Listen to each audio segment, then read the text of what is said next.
যে 26,000-এর চাকরি গিয়েছে তাদের মধ্যে যারা যোগ্য কিন্তু অযোগ্যদের অযোগ্যতার কারণে, গাফিলতির কারণে, ধ্যাসটামির কারণে যাদের চাকরি গেছে তাদের প্রতি আমরা সমানভাবে সমব্যথী। আজকের এই অনুষ্ঠানে আমরা আরেকটি আন্দোলন দেখলাম, যে আন্দোলন এই পশ্চিমবঙ্গের মাটিতে রাজপথে নতুন কোনো মাত্রা যোগ করলো কিনা আমার জানা নেই, কারণ এই ছবি বাংলার মানুষ এতাবৎ কাল ধরে দেখছেন। কি দেখছেন সেই ছবিটা? যেখানে আন্দোলনকারীরা রাস্তায় লুটিয়ে পড়ছেন, কেউ সংজ্ঞা হারাচ্ছেন, কারুর জামা কাপড় ছিঁড়ে যাচ্ছে,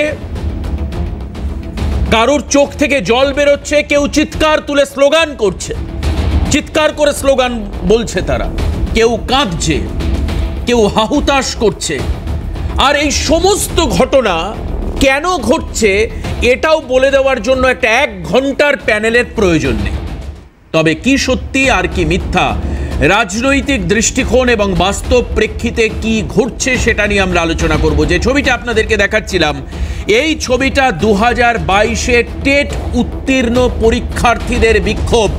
কারণ 22 থেকে 23, 23 থেকে 24, 24 থেকে 25 3 বছর কেটে গেলেও এরা এখনো নিয়োগ পায়নি, তাই এদের বিক্ষোভ। আজকে আমরা যে দেখতে পাচ্ছি এই ছবি বিধানসভার সামনে তুলকালাম অবস্থার ছবি। এরপর এখন এই যে দেখুন বিধানসভার সামনে ছবি আপনাদেরকে দেখাচ্ছি, এমনকি পুলিশের পা ধরে ক্ষমা চাইছেন বা পুলিশের পা ধরে অনুরোধ করছেন এই চাকরি প্রার্থীরা। দেখুন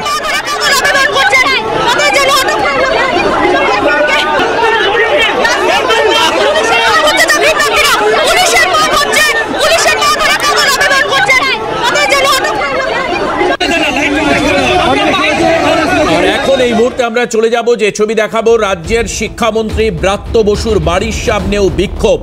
ফোনে রয়েছেন আমাদের প্রতিনিধি শান্তনু শাহ, শান্তনুর কাছে জানবো। শান্তনু, টেলিফোনে তোমার কাছ থেকে জিজ্ঞেস করছি এখন এই মুহূর্তে কি পরিস্থিতি শিক্ষামন্ত্রীর বাড়ির সামনে? যারা গেছেন আন্দোলনকারী বিক্ষোভকারী, তারা কি 22 সালের টেট উত্তীর্ণরাই গিয়েছেন? সেখানে কি দাবি তাদের, কি বলছেন তারা? একেবারে কিন্তু দেবাশিস দা, তুমি যেরকমটা জানাচ্ছিল যে 2022 সালের টেট উত্তীর্ণরাই তারাই কিন্তু আজকে এসেছিলেন, অর্থাৎ সকালবেলা যারা বিধানসভার সামনে গিয়েছিলেন নিজেদের দাবি জানানোর জন্য, অর্থাৎ শূন্য পদে নিয়োগের জন্য, তারাই কিন্তু আজকে সন্ধ্যাবেলা কিছুক্ষণ আগে কিন্তু শিক্ষামন্ত্রীর বাড়িতে কিন্তু উপস্থিত হয়ে যায়। একেবারে চিরাচরিত ভাবে যেটা দেখা যায় যে শিক্ষামন্ত্রীর বাড়ি হচ্ছে লেকটাউন কালিন্দী, অর্থাৎ যশোর রোডের মুখে।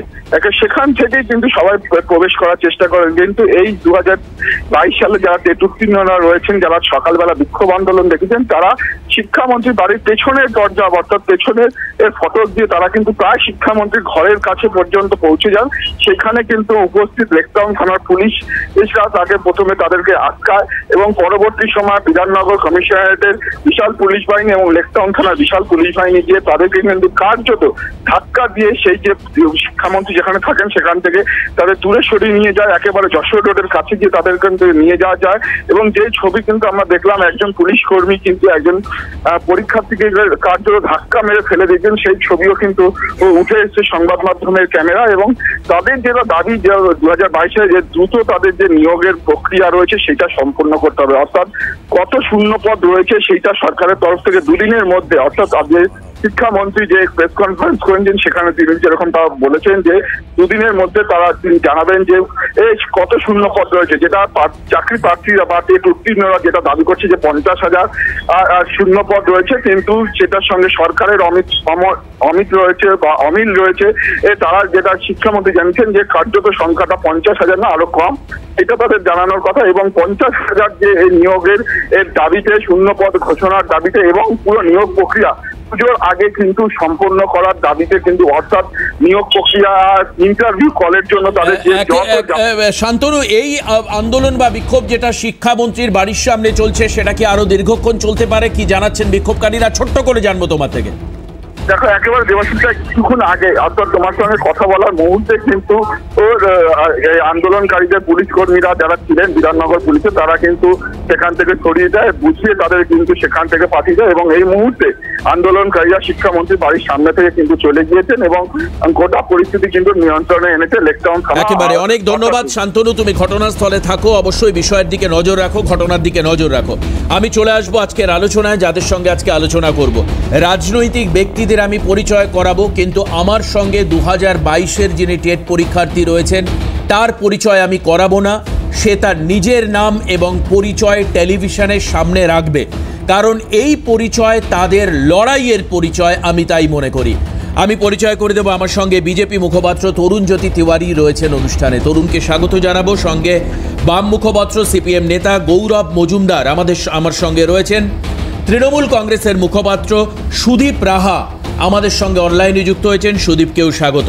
আমার সঙ্গে রয়েছেন সাধন নিজের পরিচয় লাইভে আমি বলবো, তুমি দাও। সাধনকে একবার ফ্রেমে নিতে বলবো। নমস্কার, আমি সাধন দাস, আমি কোচবিহার থেকে এসেছি। আমি 2022 সালে টেট পাশ করে এখন 3 বছর ধরে নিয়োগের দাবিতে আন্দোলন করছি। তোমাকে দিয়ে আজকের অনুষ্ঠান শুরু করব। টেট পাশ করার পর নিয়োগ পাওয়ার কথা, যারা নির্দিষ্ট প্রোটোকল অনুযায়ী যাদের হবে তাদের, তোমাকে আজকে কেন এসে স্টুডিওতে বলতে হচ্ছে যে আমি 3 বছর ধরে আন্দোলন করে যাচ্ছি এবং আজকে আন্দোলনের বহিঃপ্রকাশ সারা বাংলার মানুষ টেলিভিশন মিডিয়া দৌলতে বা অন্যান্য সোশ্যাল সাইটে তারা দেখেছেন? এই আন্দোলন করতে হচ্ছে কেন সাধন? অ্যাকচুয়ালি 2014 সালের নিয়োগের পরে প্রাথমিকে যখন দুর্নীতিতে চারিদিকে ছেয়ে গেছে, সেই মুহূর্তে পর্ষদ সভাপতি নতুন করে এসেছেন মাননীয় গৌতম পাল মহাশয়। উনি এসে প্রেস কনফারেন্স করে বলেছেন যে প্রত্যেক বছর 2বার নিয়োগ হবে আর 1বার করে টেট হবে। তার কথা মতো উনি স্বচ্ছভাবে ডিসেম্বরের 11 তারিখ 2022 সালে টেট পরীক্ষা নিয়েছেন। 2 মাসের মধ্যে উনি রেজাল্ট দিয়েছেন 2023-এর ফেব্রুয়ারি মাসে। ঠিক আছে, এই পরীক্ষায় কি তুমি দিয়েছিলে? হ্যাঁ, এই পরীক্ষা আমি দিয়েছি। আচ্ছা, কিন্তু তারপরে পরবর্তীকালে উনি ওনার কথা রাখতে পারেননি। আজ অবধি কোনো নিয়োগ বিজ্ঞপ্তি প্রকাশ হয়নি। আমরা তারপরে অনেকবার ওনার সাথে কথা বলতে গিয়েছি। ঠিক আছে, আজকে শিক্ষামন্ত্রী যে কথাটা বললেন, আমি লাইভে দেখছিলাম যে 50,000 বলে খাওয়ানো হচ্ছে, এই কথাটা আমাদের মুখের কথা নয়। আচ্ছা, তুমি যে অভিযোগ করছো শিক্ষামন্ত্রী কি বলেছেন এই মুহূর্তে? যেটা অভিযোগ সাধনের, যে শিক্ষামন্ত্রী রাজ্যের ব্রাত্য বসু, যার বাড়ির সামনে শান্তনু ছিলেন, বিক্ষোভ চলছিল বলছিলেন, কি বলছিলেন আজকে শিক্ষামন্ত্রী, তার বক্তব্যের অংশ শুনবো। এটার কোনো মানে নেই। যেখানে পর্ষদ সভাপতি কিছুদিন আগে বলেছেন আর আমরা খুব শিগগিরই যেখানে ভ্যাকেন্সি লিস্ট পর্ষদ ঘোষণা করতে যাচ্ছে, আর 1-2 দিনের মধ্যেই হয়তো এটা বেরোবে। এটা এর পেছনে কি উদ্দেশ্য আছে আমি জানি না। পর্ষদ সভাপতি নিজে কয়েকদিন আগে এটা নিয়ে কথা বলেছেন, তিনি ভ্যাকেন্সি, কিন্তু যেটা ওরা খাওয়ানোর চেষ্টা করছেন, আমি পর্ষদ সভাপতির কথাও বললাম, ভ্যাকেন্সি কোনো নির্দিষ্ট করে বলা হয়নি কত আছে, কেননা খুব পরিষ্কার দপ্তর জানে না, এগুলো পাঠাবে ডিস্ট্রিক্ট ডিপিএসসি, এরা পাঠাবে। তা ডিপিএসসি থেকে রিপোর্ট আনার জন্য ওয়েট করছি। সব ডিপিএসসি এখানে এখনো রিপোর্ট দেয়নি, সেখানে একটা 50,000 51,000 ভ্যাকেন্সি বলে খাইয়ে দেওয়া হচ্ছে, এইটার কোনো মানে নেই। আমি আবার পরীক্ষার্থীদের আশ্বস্ত করবো, আমাদের যে ডিপিএসসি স্তরে, জেলা স্তরে ভ্যাকেন্সি নির্ণয়ের কাজ প্রায় শেষ, খুব শীঘ্র এটা নিয়ে নোটিফিকেশন হবে। এই ধরনের 2022-এর প্রাথমিকে যারা এই আন্দোলন করছেন, এই আন্দোলনে এখন আর কোনো যৌক্তিকতা আছে বলে আমার অন্তত মনে হচ্ছে। সাধন, তোমরা যার বাড়ির সামনে যাচ্ছ তিনি মনে করছেন যে আন্দোলনের যৌক্তিকতা নেই। আরেকটা কথা, তোমরা এই 50-51,000 এই সংখ্যাটা শূন্য পদের খাইয়ে দিতে চাইছো, এক্স্যাক্টলি এই শব্দই ব্যবহার করেছেন রাজ্যের শিক্ষামন্ত্রী। কেন? এটা কি ইন্টেনশনাল পলিটিক্যাল প্রভোকেশন? আমরা কোনো পলিটিক্যাল এলিগেশন বুঝি না। এই কথাটা আমাদের মুখের কথা নয়, মাননীয় গৌতম পাল মহাশয় নিজেই বলেছেন যে 50,000 শূন্যপদ রয়েছে, মুখ্যমন্ত্রী চাইলে আমি 1 সপ্তাহের মধ্যে নিয়োগ বিজ্ঞপ্তি দিতে পারি। তারপরে আমরা আজ পর্যন্ত কার কাছে যাইনি বলুন, এমএলএ এমপি থেকে শুরু করে প্রত্যেকটা ডিপিএসসি চেয়ারম্যান, শিক্ষামন্ত্রী এমনকি আমাদের জলপাইগুড়িতে গিয়েছিলেন, ওখানে আমরা কথা বলেছি ওনার সঙ্গে সরাসরি। ওখান থেকে উনি ফোন করেছিলেন মাননীয় গৌতম পাল মহাশয়কে, তখন বলেছিলেন ওবিসির সমস্যা চলছে। এই কদিন আগেও প্রেস বিজ্ঞপ্তি করে জানিয়েছিলেন যে ওবিসির সমস্যা মিটে গেলে 72 ঘন্টার মধ্যে আমি নিয়োগ বিজ্ঞপ্তি জারি করে দেবো। কিন্তু তারপরেও কিন্তু আমরা হতাশ হয়ে বারবার ফিরে যাচ্ছি। প্রত্যেকবার আমরা আন্দোলন কেন করতে হচ্ছে? আজকে আমাদের আমাদের তো আন্দোলন করার কথা ছিল না। আজকে যারা এসএসসিতে যারা দুর্নীতিগ্রস্ত শিক্ষক যারা বাতিল হয়ে গেছে তাদেরকে আবার নতুন করে নিয়োগ দেওয়া যায় কিনা গ্রুপ সিটিতে, সে কথা বলছেন মাননীয় মুখ্যমন্ত্রী। গত কয়েকদিন আগে পূর্ব বর্ধমানে আমাদের চাকরিপ্রার্থী যারা মুখ্যমন্ত্রীর মঞ্চে আমরা গিয়েছিলাম, আমাদের বোনেরা গিয়েছিল, ওখানে মুখ্যমন্ত্রী ওনার বক্তব্য থামিয়ে দিয়েছিলেন, অথচ একবারও আমাদের মেয়েদেরকে জিজ্ঞাসা করেননি ডেকে যে কী সমস্যা তোমাদের কথাটা একবার শুনি। আজকে উনি 21,000-এর গল্প বলছেন, একবারও বলছেন না যে এটা কাদের বিজ্ঞপ্তি ক্লিয়ার করে, আমরা বুঝতে পারছি না। কালকে উনি উত্তরবঙ্গে গেছিলেন জলপাইগুড়িতে, সেখানেও দাঁড়িয়ে দাঁড়িয়ে অনেকের সঙ্গে কথা বলেছে, কিন্তু আমাদের সঙ্গে একবার কথা বলতে সমস্যাটা কোথায়? আমাদের কাছে স্বচ্ছ ওএমআর রয়েছে, এটাই কি আমাদের মেন সমস্যা? এজন্যই কি আমরা নিয়োগ পাচ্ছি না? আমি সুদীপের কাছে যাব। সুদীপ, তুমি শুনলে যে সাধন কি বলছে, তবে কয়েকদিন আগে এই যে 2026-এ যারা বাতিল হয়ে গেছেন তাদের আবার পুনরায় নিয়োগের সুপ্রিম কোর্টের নির্দেশে যে পরীক্ষা হলো, সুদীপ এটা অন্য কোনোভাবে নিও না, কিন্তু এই পরীক্ষায় আমি যাদের বক্তব্য আমাদের রিপোর্টাররা করেছেন পরীক্ষা হলের বাইরে, যারা 16 প্যানেলে ছিলেন, যোগ্য বলে নিজেদের দাবি করছেন এবং পরীক্ষাও দিচ্ছেন, তারা বলছেন এই পরীক্ষার ফলাফল কি হবে না হবে সেটা পরের কথা, নিজের যোগ্যতা আরেকবার আবার গিয়ে পরীক্ষা দিয়ে প্রমাণ করতে হচ্ছে, এটা তাদের কাছে অপমান। সুদীপ, আই রিপিট এগেইন, তাদের কাছে এটা অপমান যারা যোগ্য। ঠিক একই রকমভাবে সাধন আজকে বলছে আমরা কেন নিয়োগ পাবো না, কেন আমাদের আন্দোলন করতে হবে, আমাদের কি দোষ? এই প্রশ্নের উত্তর কি তোমার কাছে আছে? আজকে আমরা টেটের বিষয়টা নিয়েই কথা বলি। আমি প্রথমেই বলবো যে রাজ্যে গণতান্ত্রিক পরিসর রয়েছে, যে কেউ তার বিক্ষোভ, সরকারের প্রতি তার মান, অভিমান, ক্ষোভ সেটা প্রকাশ করতে পারেন, তাদের গণতান্ত্রিক অধিকার এটা। আমরা কোনো গণতান্ত্রিক প্রতিবাদের বিরোধিতা করছি না, এবং গণতান্ত্রিক একটা পরিসরে মানুষ তারা তাদের কথা বলবে, এটাই তো স্বাভাবিক। প্রথমতই আমি আমার দলের পক্ষ থেকে যেটা বলবো যে আমরা কিন্তু বুঝতে পারছি যে তারা পরীক্ষা দিয়ে বসে আছেন, তারা এখনো নিয়োগ পাচ্ছেন না, তাদের যন্ত্রণার সঙ্গে আমরা সমব্যথী। এবং আজকে শিক্ষামন্ত্রী খুব স্পষ্টভাবে বলে দিয়েছেন এরপরে এই বিষয়টা নিয়ে নতুন করে ক্ষোভ বিক্ষোভের কোনো বিষয় থাকে না। 1 নম্বর, আজকে সিএন নিউজের আমরা সন্ধ্যাবেলায় বসে অনুষ্ঠান করছি, আমি আশা করব যে আগামী 1 সপ্তাহের মধ্যে যখন নিয়োগ প্রক্রিয়াটা সম্পূর্ণ হয়ে যাবে তখন সিএন নিউজ আবার একটা অনুষ্ঠান করবে, এবং আমরা যারা আজকে তার মানে তুমি কথা দিচ্ছ আজকের এখানে বসে একজন দলের অফিসিয়াল স্পোকপারসন হিসাবে যে আগামী 1 সপ্তাহের মধ্যে নিয়োগ হয়ে যাবে? আমি বলছি তো আপনাকে যে এই বিষয়টা নিয়ে অযথা হঠাৎ আজকে কেন হাওয়া গরম হলো, এটার পেছনে কোন রাজনৈতিক অভিসন্ধি আছে কিনা। ঠিক আছে, রাজনৈতিক বিষয়ে নিশ্চয়ই কোথাও থেকে কেউ কিছু শুনেছে, উত্তেজিত হয়েছেন, শুনে আজকে এই ক্ষোভ বিক্ষোভের পরিস্থিতি তৈরি হয়েছে। আমি একদম স্পষ্টভাবে আপনাকে বলি যে এটা যে শূন্য পদের সংখ্যা সেটা নির্ভর করে জেলা প্রাথমিক বিদ্যালয় পর্ষদগুলো যে রিপোর্ট পাঠায় তার উপরে। বেশ কিছু জেলার প্রাথমিক বিদ্যালয় পর্ষদের রিপোর্ট এখনো রাজ্য সরকারের কাছে জমা পড়েনি। সেই প্রক্রিয়াটা সম্পূর্ণ হওয়া মাত্রই বিজ্ঞপ্তি জারি করে দেওয়া হবে। এবং এই এসসি এসটি সংক্রান্ত যে একটা সমস্যা চলছিল সেটা অবশ্যই একটা কারণ। ওবিসি আপনারা জানেন যে সারা রাজ্য জুড়ে প্রচার করে দেওয়া হলো একটা রাজনৈতিক মাধ্যম থেকে যে জয়েন্ট এন্ট্রান্সের রেজাল্ট বেরোচ্ছে না কেন, রাজ্য সরকার জবাব দাও।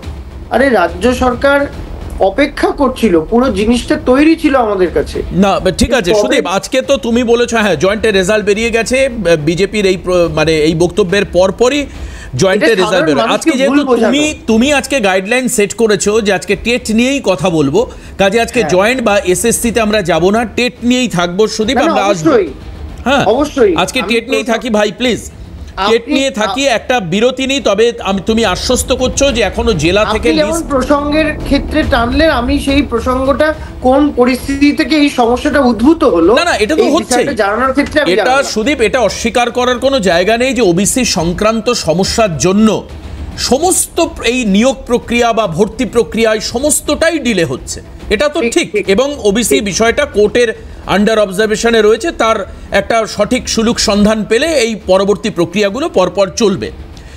কিন্তু নিয়োগ এবং এই শিক্ষকদের সম্পর্কে মানে যে শিক্ষা, মানে এটা আমি শুনেছি একজন বিশিষ্ট দার্শনিক বলেছেন যে একজন মানুষকে তখনই স্থবির করে দেওয়া যায় যদি তার থেকে স্কুল সরিয়ে নেওয়া হয়, বইপত্রগুলো কেড়ে নেওয়া হয়, আর শিক্ষককে সরিয়ে নেওয়া হয়। তাহলেই একটা সমাজ ভঙ্গুর হবে, একজন পুরো পঙ্গু হয়ে যেতে পারে, not physically but by mentally. এখন ব্যাপার হচ্ছে শিক্ষা নিয়ে বারবার করে সিঁদুরে মেঘ দেখলে ডরাচ্ছে সবাই, তার কারণ 26,000। এইটা বলতে গিয়ে আমি তুলনার স্বার্থে 26,000-এর চাকরি চলে যায় এবং নতুন পরীক্ষা প্রক্রিয়ার কথা বলেছিলাম শুধু। আমি আসবো, কিন্তু তুমি বলছো হঠাৎ করে কেন হাওয়া গরম হলো, এর পেছনে কি কোনো রাজনৈতিক কারণ থাকতে পারে? ঠিক তোমার এই প্রশ্ন আমি তরুণকে থ্রো করব। তরুণ জ্যোতি তিওয়ারি এখানে রয়েছেন, একটা বিরতির পর তরুণের কাছে যাব। হঠাৎ করে কেন এই ইস্যু তুললে? পরিষ্কার তরুণকে প্রশ্ন, কেন হাওয়া গরম করছো? বিরতির পর এসে জানবো তরুণের থেকে, সঙ্গে থাকুন। সুদীপ একটা জায়গায় বলেছে যে এই গণতান্ত্রিক প্রতিবাদকে সুদীপরা সমর্থন করে, কিন্তু সুদীপ বলছে যে সরকারের বিরুদ্ধে প্রতিবাদ। সরকারের বিরুদ্ধে হয়তো এই প্রতিবাদ নয়, পর্ষদ বা নিয়োগ যারা অথরিটি তাদের বিরুদ্ধেই প্রতিবাদ। আমি তরুণের কাছে যাব, কিন্তু এই ক্ষেত্রে রাজনীতির অন্তর্ভুক্তিকরণ বা উস্কানি বারবার করে এই অভিযোগ কিন্তু শাসক দল তোলে। এই ক্ষেত্রে রাজনীতির কি অবস্থান, বা বিজেপি এই ক্ষেত্রে যেহেতু 26-এর ভোট আগে এটাকে মাইলেজ করে ভোট বাড়াতে চাইবে কিনা, বা সেই সম্ভাবনা আছে কি? এই ক্ষেত্রে রাজনীতির মানে অবস্থান নয়, এই ক্ষেত্রে সামাজিক অবস্থানটা ম্যাটার করে। সেই উদয়ন পণ্ডিতের সেই সোনার কেল্লা আমার মনে পড়ে যাচ্ছে, সরি হীরক রায়ার দেশে আমার মনে পড়ে যাচ্ছে, হীরক রায়ার দেশে সেই বিখ্যাত ডায়লগ যে ওরা যত বেশি পড়ে তত বেশি জানে তত কম মানে, তাই পাঠশালা বন্ধ। সেই হীরক রাজার দেশে সেই বিখ্যাত ডায়লগ আমার আজও মনে পড়ে। দেখো, গৌতম পালকে তোমরা গৌতম বুদ্ধ মনে করো না, ওটা গৌতম পাল। এই বোর্ডটা অদ্ভুত, প্রাইমারি গৌতম পাল, এসএসসি সিদ্ধার্থ, মানে গৌতম বুদ্ধময়। কিন্তু ফ্যাক্টটা কি, একটু ফ্যাক্টে আসি। ভাইরা বলছে 50,000। আমি মনে করাই যে আমাদের মানে বিধায়ক ফালাকাটার, আমাদের দলের অন্যতম সাধারণ সম্পাদক দীপক দা মানে আমাদের বিধানসভায় প্রশ্ন করেছিলেন ব্রাত্য বসুকে যে শিক্ষা দপ্তরের শূন্য পদ কত আছে। ব্রাত্য বসু বিধানসভায় রিপ্লাই করেছিলেন শুধু শিক্ষা দপ্তরে, মানে এডুকেশন ডিপার্টমেন্ট, প্রাইমারি না কিন্তু সব টোটাল নিয়ে, এডুকেশন ডিপার্টমেন্টে 5 লাখ ভ্যাকেন্সি আছে। শিক্ষা ওই প্রাইমারির ক্ষেত্রে 50,000 যে ভ্যাকেন্সি, তুমি বলো না কেন চাকরি দেবে, কী জন্য চাকরি দেবে? ভাইকে জিজ্ঞেস করেছিলাম আমি, ধরো 50,000 ভ্যাকেন্সি, যেটা ব্রাত্য বসু একসময় বলেছিল, গৌতম পালবাবু নিজে একসময় বলেছিলেন, 50,000 ভ্যাকেন্সি যদি হয়, এক একজনের স্যালারি যদি 36,000 টাকা করে হয়, 1 বছরে খরচ কত হয় জানো তুমি? 1 বছরে খরচ হয় 2,160 কোটি টাকা। 2,160 কোটি টাকা 1 বছরের খরচ। তোমরা হিসাব করো এই টাকা দিয়ে কতজনকে লক্ষ্মীর ভাণ্ডার দেওয়া সম্ভব? তো কোনটা দিলে ভোট হবে? কতজন শিক্ষক নিয়োগ করলে না লক্ষ্মীর ভাণ্ডার আসলে? আজকে রাজ্যে ফ্যাক্ট হচ্ছে, ডেটা অনুযায়ী 8,500 প্রাইমারি স্কুল বন্ধ হয়ে গেছে, শিক্ষকের অভাবে, ছাত্রের অভাবে। ফ্যাক্ট হচ্ছে 2200টা স্কুলে একজন শিক্ষক আছে বা শিক্ষক নেই, এরকম একটা অবস্থা। তো শিক্ষকের অভাব আছে। প্রাইমারি স্কুলে কারা যায় দেবাশিস? খুব মানে মধ্যবিত্ত পাঠায় না, একদম আর্থিক অবস্থা খারাপ, একদম গরিব লোকের ছেলেমেয়েরা। তারা শিক্ষাটা পেলেই তো বলবে চাকরি, শিক্ষাটা পেলেই বলবে চাকরি দাও। তার থেকে বরং রুটে শেষ করে দাও, শিক্ষা দেওয়ারই দরকার নেই, চাকরি দিয়ে কি, চাকরি তো চাইবেও না, পরিযায়ী শ্রমিক হবে, কি অসুবিধা আছে? তৃণমূল নেতারা ভালো থাকবে, সে টাকা দিয়ে এরা আনন্দ করবে। আচ্ছা, মনে করাই ব্রাত্য বসুর কথা হচ্ছে, ব্রাত্য বসুর কথা শুনছিলাম আমি, কি বলো, খাইয়ে দেওয়া হচ্ছে। উনার একজন শিক্ষামন্ত্রী, বিখ্যাত নাট্যকার, তার শব্দ চয়ন শুনে আমার মনে পড়ে গেল তার একটা সিনেমার কথা। ওই সিনেমার যা নাম ছিল উনি সেই ভাষাতেই কথা বলছেন, কি নাম, হুব্বা। এই হুব্বাগিরি বন্ধ করে প্র্যাকটিক্যাল অ্যাসপেক্টে আসো না। একজন শিক্ষক কারা হতে চায়? যাদের হাতে স্বপ্ন থাকে তারা স্টুডেন্ট পড়াবে, হাতে চক ডাস্টার থাকবে। শিক্ষকরা হলো সমাজের মেরুদণ্ড। তারা গ্র্যাজুয়েশন করে, ডিএলএড করে, ডিএলএড করে অন্য চাকরি কিন্তু হয় না, ডিএলএড করে স্কুলের শিক্ষকতা করবে, এটা তাদের স্বপ্ন থাকে। বিশাল স্যালারি নয় এই চাকরির, অল্প স্যালারি, কিন্তু প্যাশন থাকে একটা, সেই প্যাশনটাকে আজকে শেষ করা হচ্ছে। আমি আবার বলছি, পরিষ্কার হিসাব দেখো, ভাই বলছিল 1 সপ্তাহের মধ্যে যখন নিয়োগ হয়ে যাবে সাধুবাদ জানাবে কিনা। আমি তো বলছি সুদীপ, তোমার সাথে আমার রাজনৈতিক বিরোধ থাকতে পারে, 1 সপ্তাহের মধ্যে যে নিয়োগ হয়, 1 সপ্তাহের মধ্যে যে নিয়োগ হয়, তুমি আমার বলো কোনটা চাই, তোমার কান নাক কোনটা কাটবো সেটা কেটে দেবো। কেন বলছি সম্ভব না? সেটা প্র্যাকটিক্যাল অ্যাসপেক্টটা শোনো। টেট মানে চাকরি পাওয়া নয়, টেট মানে চাকরি পরীক্ষায় বসার একটা প্রবেশাধিকার। টেট 2022টাও তাই ছিল। এরপর কি হয়, রিক্রুটমেন্ট প্রসেসের পর ইনিশিয়াল স্টেজ কি, ইনিশিয়াল স্টেজে ভাইবা, অ্যাপটিটিউড টেস্ট, তারপর কি হয়, প্রিপারেশন অফ প্যানেল প্রিপারেশন অনেক করা টাইপ আছে, general panel, reserve panel, additional panel, তারপর আসে পাবলিকেশন, তারপর ডিপিএসসির কাছে যায়, অ্যাপ্রুভ হওয়ার পর ডিপিএসসি নিয়োগ করে। তো এই পুরোটা যদি এক সপ্তাহের মধ্যে তৃণমূল কংগ্রেস পরিচালিত পশ্চিমবঙ্গ সরকার করে দেয়, তো ওদের প্রত্যেকজনকে জনে জনকে ধরে ধরে ধরে ধরে নোবেল দেওয়া উচিত। নোবেল না হলেও বাংলায় অনেক কটা স্ত্রী বন্ধু আছে, কিছু একটা দিয়ে দেবে। আমি আবার বলছি, দেখো, শিক্ষকরা হচ্ছে সমাজের মেরুদণ্ড, শিক্ষক নিয়োগের প্রয়োজন, এটার মধ্যে রাজনীতি নেই। এই ছেলেগুলো 3 বছর ধরে ঘুরে বেড়াচ্ছে, দোষটা কি? তুমি বলো না, অনেকের, তুমি 22 দেখছো, 17 সালে এরা পরীক্ষা দিয়েছিল, ফর্ম ফিল আপ হয়েছিল, পরীক্ষা হয়েছে 22-এ, অনেকের বয়স পার করে যাবে, 40 বছর বয়স পার করে যাবে, তারা আর পরীক্ষায় বসতে পারবে না।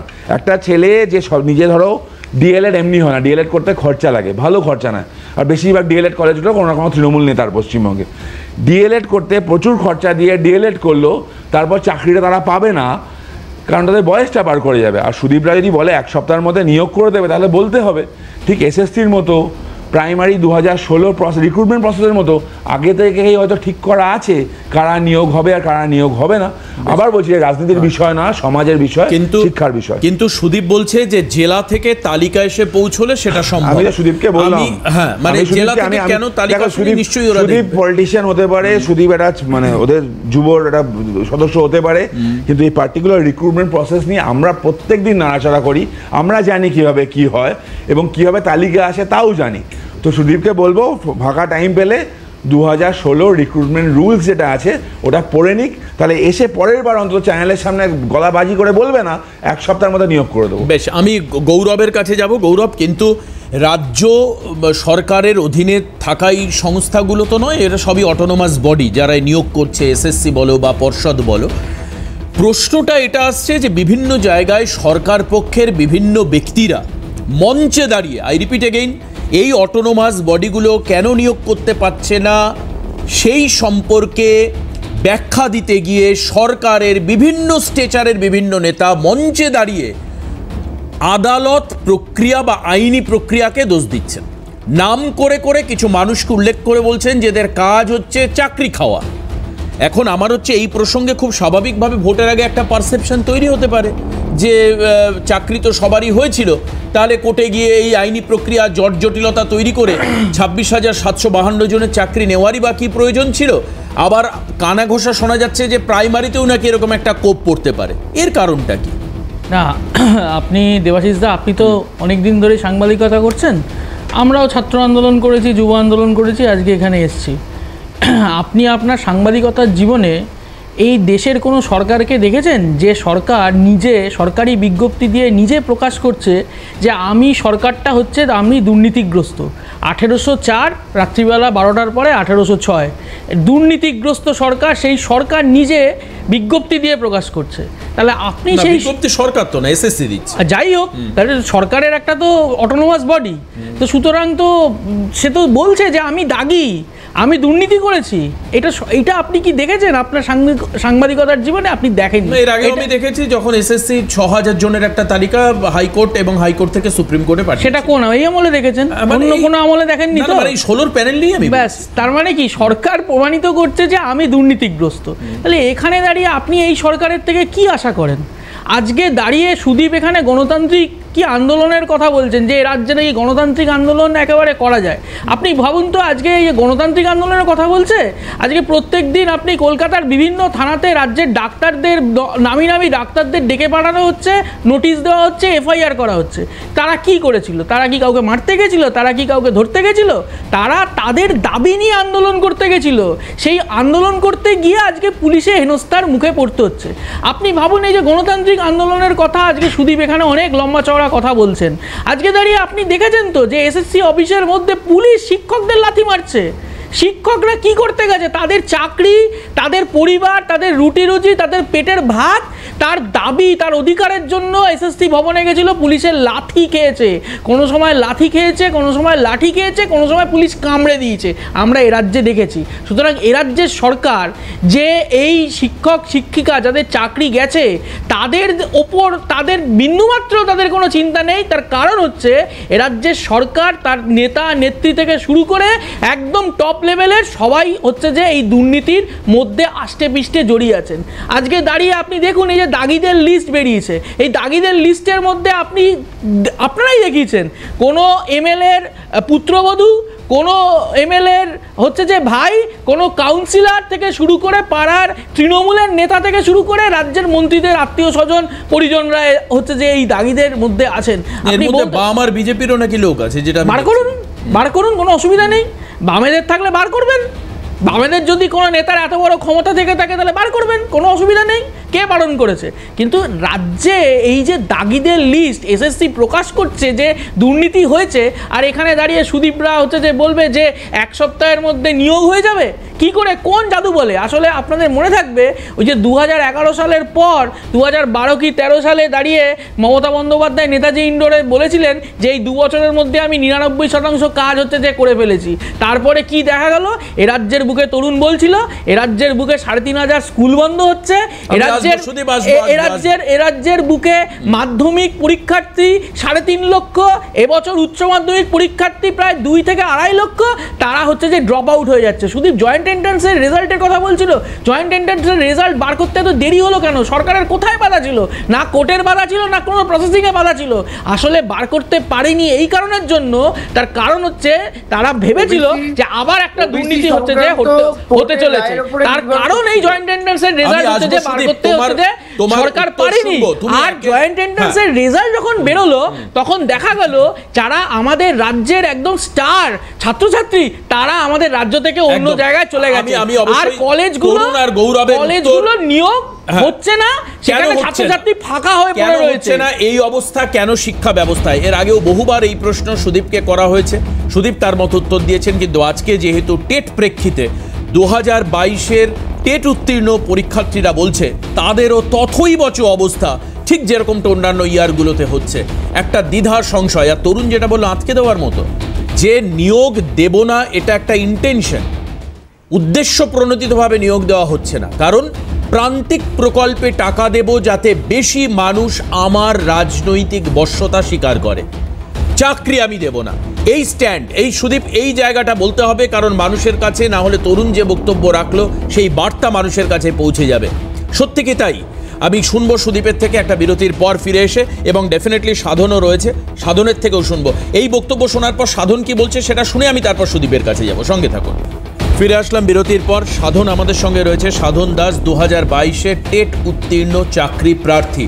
কিছুক্ষণ আগে নিচের পরিচয় সাধন দিয়েছে। সাধন, এই যে বিভিন্ন ক্ষেত্রে বলছে গড়িমসির কথা, বা সুদীপ যেভাবে আশ্বস্ত করলো, আমার মনে হয় এরপরে তোমরা আশ্বস্ত হবে।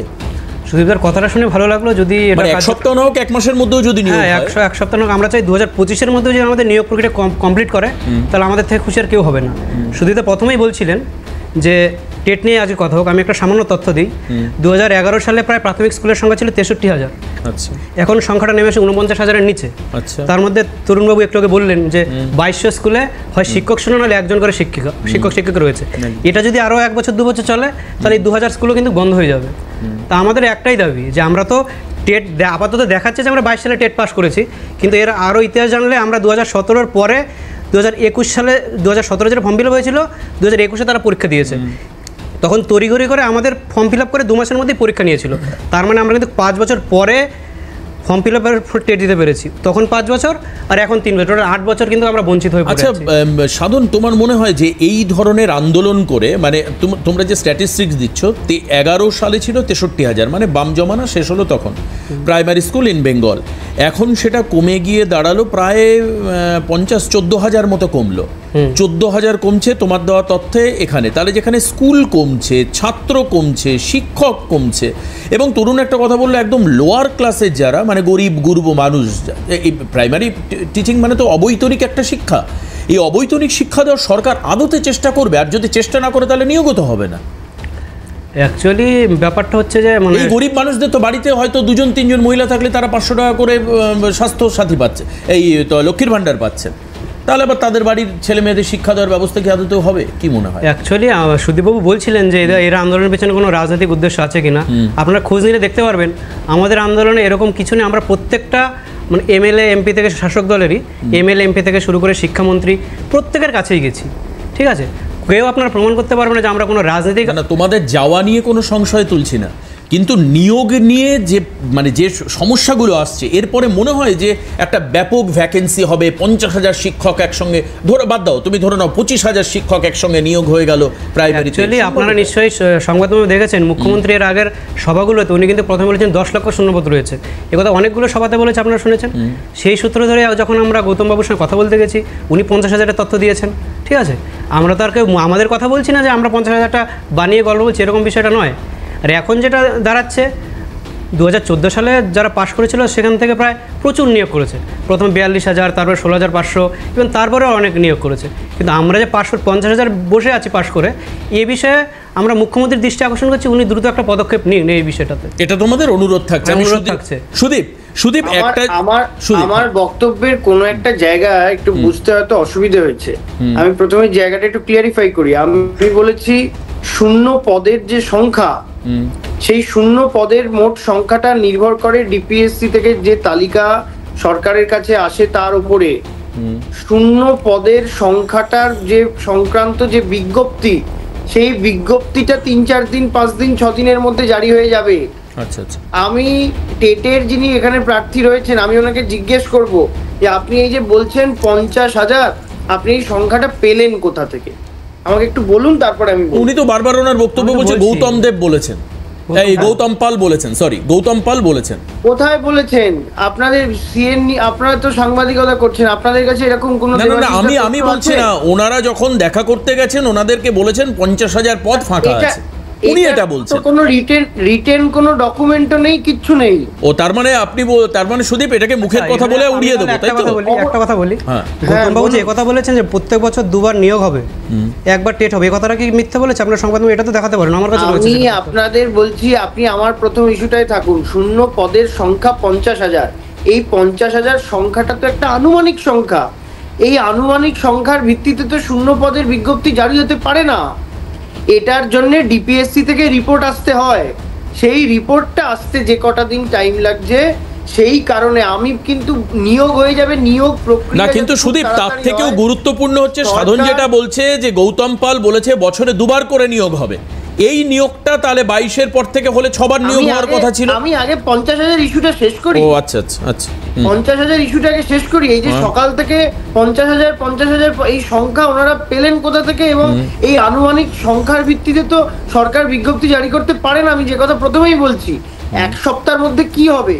1 সপ্তাহের মধ্যে এই শূন্য পদের যে বিজ্ঞপ্তি, সেই বিজ্ঞপ্তিটা জারি হয়ে যাবে, এবং আপনাদের নিয়োগ প্রক্রিয়া যাতে তাড়াতাড়ি হয়, সরকার সে ব্যাপারে সচেষ্ট রয়েছে। আপনারা দয়া করে সরকারের উপরে আস্থা রাখুন, 1 নম্বর পয়েন্ট। 2 নম্বর কথা হচ্ছে, আমি বিজেপির প্রতিনিধি বলছিলেন যে কি শিক্ষকরা জাতির মেরুদণ্ড। তা বিহার, উত্তরপ্রদেশ আর মধ্যপ্রদেশে যখন ডবল ইঞ্জিন সরকারের পুলিশ এই জাতির মেরুদণ্ডের ওপরে লাঠিচার্জ করে, তখন বাংলার বিজেপির মুখপাত্ররা তখন তাদের জাতির মেরুদণ্ড কোথায় থাকে? 1 নম্বর কথা। সিপিএম এর প্রতিনিধি ডাক্তারদের কথা বলছিলেন, আমি সিপিএম এর প্রতিনিধিকে একটু স্মরণ করিয়ে দেব, বর্ণালী দত্ত এবং অনিতা দেওয়ান কি করেছিলেন বামফ্রন্টের জামানায়। সিপিএম এর সেই লাল সন্ত্রাস কেউ ভুলে যায়নি। সুতরাং আপনারা টিভি চ্যানেলে ঠান্ডা ঘরে বসে গণতন্ত্রের পাঠ দেবেন, আর বাংলার মানুষ সাইবাড়ি থেকে সুচপুর, নন্দীগ্রাম থেকে নেতাই ভুলে যাবে, তা তো হতে পারে না। সুতরাং দেখুন, আজকের বিষয়টায় আমি ফোকাস করতে চাই। আমি আবার বলছি যে শূন্য পদের বিজ্ঞপ্তিটা আগামী 1 সপ্তাহের মধ্যে জারি হয়ে যাবে, এবং এই বিজ্ঞপ্তি জারি হওয়া মাত্রই সরকার নিয়োগ প্রক্রিয়াটা যত তাড়াতাড়ি শেষ করতে পারে। সরকার চায় নিয়োগ প্রক্রিয়া তাড়াতাড়ি শেষ হোক, এবং যারা, আমরা কেউ চাই না যে বাংলায় ক্ষমতায় রয়েছে তৃণমূল কংগ্রেস, তারা কোনোদিন চায় যে সারা দেশের সামনে চাকরি প্রার্থীরা হাহাকার করছেন, এই ছবিটা সারা দেশের কাছে পৌঁছুক। আমরা তো চাই না এটা। বেশ বেশ বেশ, আমি আসবো একটা বিরতির সময় হয়েছে ভাই, একটা বিরতির সময় হয়েছে। বাম বিজেপি থেকে উত্তর নিতে হবে। তবে একটা জিনিস খুব পরিষ্কার, সেটা হচ্ছে বামেদের আমলে সাইবাড়ি হোক, সুচপুর হোক, বর্ণালী দত্ত হোক, আর অনিতা দেওয়ান হোক, এই প্রত্যেকটি ঘটনা থেকে নেওয়া শিক্ষা মানুষ গণতান্ত্রিক প্রক্রিয়াতে 2011 সালে সুদীপ সরকারের পরিবর্তন ঘটিয়েছে, এরপর যদি তুমি নিজের এই সময়ে ঘটা ঘটনাগুলোকে অনিতা দেওয়ান বা বর্ণালী দত্ত বা সুচপুর বা সাইবাড়ির সঙ্গে কম্পেয়ার করো, তাহলে মানুষের রায়কে উপেক্ষা করা হয়। পরিষ্কার মানুষ রায় দিয়েছেন 2011 সালে, মানুষ পরিবর্তন করেছেন। সুদীপ, আমার মনে হয় না বর্তমানে ঘটা ঘটনার সঙ্গে আগের ঘটনার তুলনা করে তাকে জাস্টিফাই করা কোনোভাবে যেতে পারে। মানুষ রায় দিয়ে দিয়েছেন ভাই অলরেডি। এই বিড়াল তপস্বীদের বাংলার মানুষ চেনে না, মানুষ চেনে বলেই তো আজকে তো তারা কোনো ক্ষমতায় নেই। আজকে পঞ্চায়েত থেকে, সুদীপ তুমি ঠান্ডা মাথায় দেখো, আজকে পঞ্চায়েত বলো, জেলা পরিষদ বলো, আজকে বিধানসভা বলো, লোকসভা বলো, তুমি কর্পোরেশন বলো, পুরসভা বলো, কোথায় বামেরা সংখ্যাগরিষ্ঠ, বিরাট সংখ্যাগরিষ্ঠতার সঙ্গে রুল করছে তুমি বলো? এককভাবে বামেরা আজ এখনো পর্যন্ত গণতান্ত্রিক প্রক্রিয়াতে মানুষের কাছে এখনো পর্যন্ত তারা সেই জায়গাটা পায়নি। তাহলে সেখানে প্রশ্ন তো তোমায় করবে মানুষ যে তুমি কি করছো। আমরা তো রায় দিয়ে তোমাকে এনেছি, একবার নয়, দুবার নয়, 11, 11-র পর 16, 16-র পর 21, মাঝখানে লোকসভা 14, 14-র পর 19, 19-এর পর 24। ভাই বামফ্রন্টের মুখের বড় বড় কথা মানায় না। বামফ্রন্ট তো অ্যাকাউন্টেবল নয় আনসার দেওয়ার জন্য। এখন বামফ্রন্ট তো অ্যাকাউন্টেবলই নয় আনসার দেওয়ার জন্য। আমি আসছি আবারও, বাম বিজেপি প্রতিনিধিরা রয়েছেন একটা বিরতির পর, ফিরে এসে সঙ্গে থাকুন। গৌরব, শিক্ষা এবং শিক্ষা ব্যবস্থা হেনস্থা এবং স্বাস্থ্যের সঙ্গে জড়িত এই যে উদাহরণগুলো সুদীপ দিল, এটা সেই সময় হয়েছে। যদি আমি বললাম যে সেই সময় যা হয়েছে মানুষ সেটা জানে, তারা তার রায় দিয়েছেন, কিন্তু তোমাদের যোগ্যতাই নেই সব বিষয়ে কথা বলে, সুদীপ বলছেন। স্বাভাবিক, কি করে যোগ্যতা থাকবে বলুন? আমাদের আমলে তো কোনো নেতা মন্ত্রীর বাড়ি থেকে কোটি কোটি টাকা উদ্ধার হয়নি, মানুষ দেখেনি, কি করে থাকবে বলুন? আমাদের আমলে এসএসসি তৈরি হয়েছিল এবং প্রত্যেক বছর নিয়ম করে এসএসসি পরীক্ষা হতো, আর এই আমলে চাকরি বিক্রি হয়। তৃণমূলের নেতা মন্ত্রী জীবনকৃষ্ণ থেকে শুরু করে আরও যারা যারা আছেন, অঙ্কিতা অধিকারী থেকে শুরু করে যারা যারা আছেন, তারা হচ্ছে যে চাকরি বিক্রি করেন, চাকরি কেনেন। কি করে হচ্ছে যে বাম আমলের সঙ্গে আপনি এই আমলের মিল পাবেন? আমাদের এ রাজ্যের বুকে এই যে সুদীপ এক্ষুনি বলছিল না যে অনিতা দেওয়ান থেকে শুরু করে আরও কী সব সিঙ্গুর, নন্দীগ্রাম, এইসব সুচপুর টুচপুর বলছিল, সুদীপ এইগুলো এইখানে না বলে তুমি তোমার দলের নেত্রী আর রাজ্যের মুখ্যমন্ত্রীকে গিয়ে এই কথাগুলো বলো যে ওই যে 31টা কমিশন করেছে, সেই কমিশনের রিপোর্টগুলো কোথায় গেল দিদি আপনি বলুন। আপনি না বললে আমরা বলতে পারছি না। আজকে আপনি ভাবতে পারেন দেবাশিস দা, কলকাতা বিশ্ববিদ্যালয় আজকে সিদ্ধান্ত গ্রহণ করেছে, তৃণমূলের এক ছাত্র নেতা তিনি তার নিজস্ব বিশ্ববিদ্যালয়ের বাইরে দাঁড়িয়ে তার নিজস্ব বিশ্ববিদ্যালয়ের উপাচার্যকে গালিগালাজ করছেন এবং সুদীপরা তাকে এন্ডোর্স করছে, এবং আজকে তার সিদ্ধান্ত কলকাতা বিশ্ববিদ্যালয় জানিয়েছে 5 বছরের জন্য।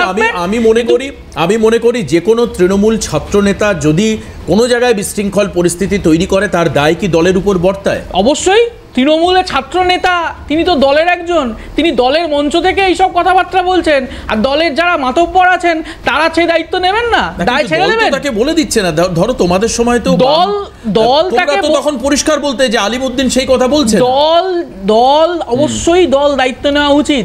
আপনি কি মনে করেন যে আমাদের সময় যারা যারা যে কথা বলেছিল সেই কথার দায় আমরা গ্রহণ করিনি এবং তাকে শাস্তিও দেওয়া হয়েছে, সেন্সারও করা হয়েছে? কিন্তু এখানে দাঁড়িয়ে ওই যে কি চক্রবর্তী, তিনি দাঁড়িয়ে শান্তা দত্ত যিনি উপাচার্য, তাকে গালিগালাজ করছেন। আজকে এখনো অবধি তৃণমূলের কোন নেতা নেত্রী এর কন্ডেম করেননি যে এই কথা হচ্ছে যে এই ভাষায় কথা বলা যায় না। আসলে এ রাজ্যে এই কালচার, এই তৃণমূল কংগ্রেস এই কালচার তৈরি করেছে। আপনি যদি সরকারের বিরুদ্ধে কিছু বলেন, তাহলে হয় আপনাকে পুলিশের হেনস্থার মুখে পড়তে হবে, না হলে তৃণমূল নেতাদের গালিগালাজের মুখে পড়তে হবে। আমি তরুণের কাছে যাই, তবে তার আগে বলে রাখি যে সিপিএম এর সময়ে দলের নেতা এমনকি মন্ত্রীদের এমন কিছু কিছু সিদ্ধান্ত ছিল, পরবর্তীকালে দলকে বা পলিট ব্যুরোকে বলতে হয়েছে এটা তার ব্যক্তিগত সিদ্ধান্ত, এটা কোনো দলের সিদ্ধান্ত নয়। সেইটুকুনি বলুক তৃণমূল কংগ্রেস, মানে এটা তুমি কাউন্টার করো না, এরকম বহুবার হয়েছে। তৃণমূল কংগ্রেস সেইটুকুনি বলুক। বেশ, বলেছে কি আজকের দিন অবধি সরকার অত্যন্ত বাজে ছিল, এর জন্য পশ্চিমবঙ্গের মানুষ 34 বছরের বামফ্রন্ট সরকারকে বিদায় দিয়ে স্বপ্নের ফেরিওয়ালি মমতা বন্দ্যোপাধ্যায়কে সরকারে আনলেন, রাইট? মমতা বন্দ্যোপাধ্যায় অনেক স্বপ্ন দেখিয়ে আনলেন, দেখিয়ে আনার পর কী হলো? একই জায়গায় দাঁড়িয়ে গেল। তো ডিফারেন্সটা কী হলো? সুদীপ কথাটা ঘোরানোর চেষ্টা করলো, সুদীপ বলে দিল না ভ্যাকেন্সি লিস্টটা চলে আসবে। সুদীপকে আবার একটু পড়াই, রুল 4 অনুযায়ী ভ্যাকেন্সি লিস্ট আসতে টাইম লাগে না, গভর্নমেন্টের অ্যাপ্রুভালটা লাগে। এটা কবে আসবে বলে দিই, ও তো বলেছিল নিয়োগ হয়ে যাবে, তারপর ভ্যাকেন্সি আপডেট আসলো। দেখো টিএমসি জায়গায় জায়গায় লেখা থাকবে, দেখবে টিএমসি ওয়ালে লেখা থাকবে, দেখো পুরোটা লেখা না টিএমসি। টিএমসি ফুল ফর্ম জানো কি? ভাইদের শুনতে কষ্ট হবে, বলে দিচ্ছি দাও। টিএমসি তোরা মরে গেলেও চাকরি পাবি না, যে প্র্যাকটিক্যাল অ্যাসপেক্ট বোঝো। ভাই বলছো বিহার ইউপি, সত্যি বিহার ইউপি গুজরাট আমার রাজ্য হবে না, কোনো দরকার নেই তো, কি দরকার? 3.5 লক্ষ উত্তরপ্রদেশে লাস্ট 2 বছরে, বিহারে 2.5 লক্ষ লাস্ট 2 বছরে শিক্ষক নিয়োগ হয়েছে। পশ্চিমবঙ্গে শিক্ষক যাওয়ার লিস্ট বেরোয়, আসার নয়, নিয়োগের নয়। বলছিল বামফ্রন্ট থেকে ভালো আমরা, ঠিক আছে। বামফ্রন্ট আমলে 2012 সালে কলকাতা হাইকোর্টের মহামান্য বিচারপতি হরিশ টন্ডন সাহেব 2200 চাকরি বাদ দিয়েছিলেন। বামফ্রন্ট আমলে নিয়োগ হয়েছিল মেদিনীপুর জেলায়, তারা স্বজন পোষণ হয়েছিল নিয়ম না মেনে 2200। পুরো ইন্ডিয়াতে চাকরি যাওয়ার সবচেয়ে বড় লিস্টটা ছিল 10,300 ত্রিপুরাতে, বেনিয়ম করেছিল বলে। তৃণমূল ছাড়িয়ে গেছে, তৃণমূল বামফ্রন্টকে টপকে গেছে, এগিয়ে গেছে। শুধু কিছু বক্তব্য মানে সুচপুর ফুচপুর অনেক কথা বলছিল, আমি মনে করে দিই। কি থেকে শুরু করবো সুদীপ? মানে এবিসিডি অন্যভাবে বলি, মানে A for Amphan, B for Bogtui, C for coal, D for group D, E for employment scam, F for fake job scam, তারপর Saradha, Narada, rose valley, teacher recruitment, কত আছে, গরু চুরি, কয়লা চুরি, কত আছে। তৃণমূলের মুকুটে একের পর এক পালক লেগে গেছে, মানুষ স্বপ্ন দেখে তৃণমূলকে দেখে। আমি আবার বলছি, আমি সাধুবাদ জানাবো, 10 সেকেন্ড, আমি তৃণমূলকে সাধুবাদ জানাবো, রাজনৈতিক বিরোধিতা থাকতে পারে। আমি ধন্যবাদ জানাবো আমাদের মাননীয় মুখ্যমন্ত্রীকে, ওনাকে আমিও শুভনন্দন জানাবো।